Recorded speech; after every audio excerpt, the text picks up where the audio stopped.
આઈ જાય થર્ડ વાળા છોકરો થર્ડ ફિફ્થ કાબલ લઈ ગયો ગીતાંશ આ બર્થડે કેક પહેલા જોશે અમન ને ગીતાંશ ને ગીતાંશ ચલો બધા એક લાઈન માં ઉભા રહી શું મોડો ને મોડો ઓકે મોબાઈલ લઈ સાલ સાલ ઉપર થર્ડ વાળા નહીં તમારી ટીમ આના પછી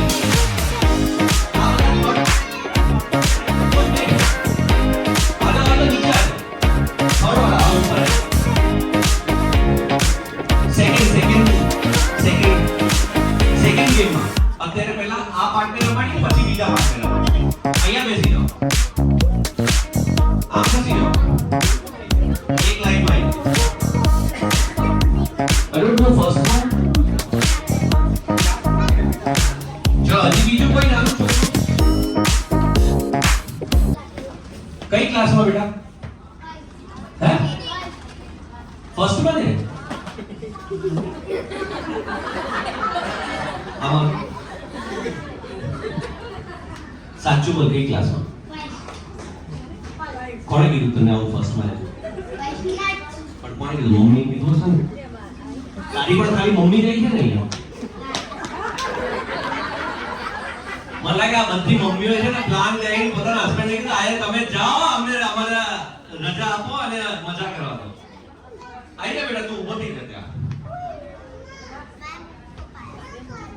આ છોકરો બહુ ઉતાવળ થાય છે કે બધાની મમ્મી આવી જાય પણ હું આજે પપ્પાને પણ લઈને આવ્યો પપ્પા લઈને ખાલી પપ્પાને મમ્મી મમ્માને ભી લઈને આવ્યો ક્યાં છે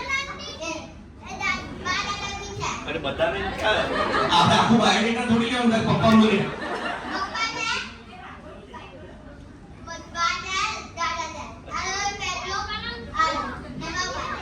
મમ્મી ક્યાં છે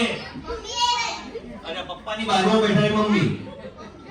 એટલે તારા સગા મમ્મી તા પપ્પાની સગી વાઈફ સારું સારું મને ખબર પડી ગઈ સારું ચલો હવે આપણે ગેમ રમીએ મારી પાસે બલૂન્સ છે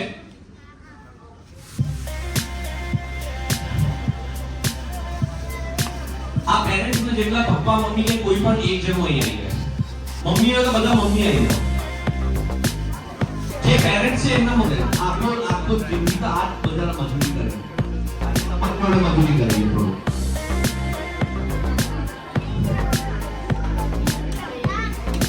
હજી આ ગેમ નું અડધું પાર્ટ છે આના પછી હજી મજા આવશે ચલો કોઈ ટાઈમર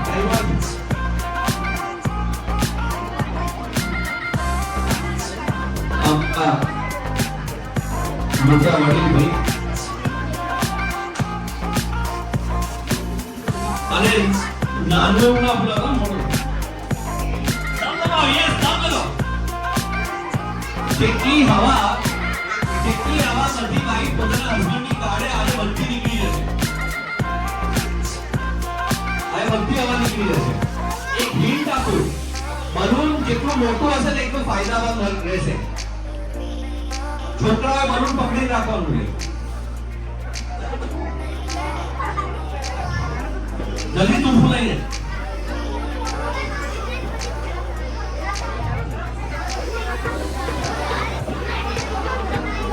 જે ઊંધું થશે એને ચોકલેટ નહીં મળે ગેમ રમવા પણ નહીં મળે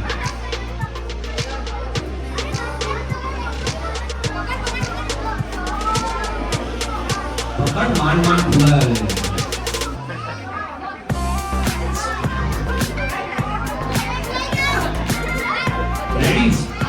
સરસ 1 મિનિટ ઓવર ચલો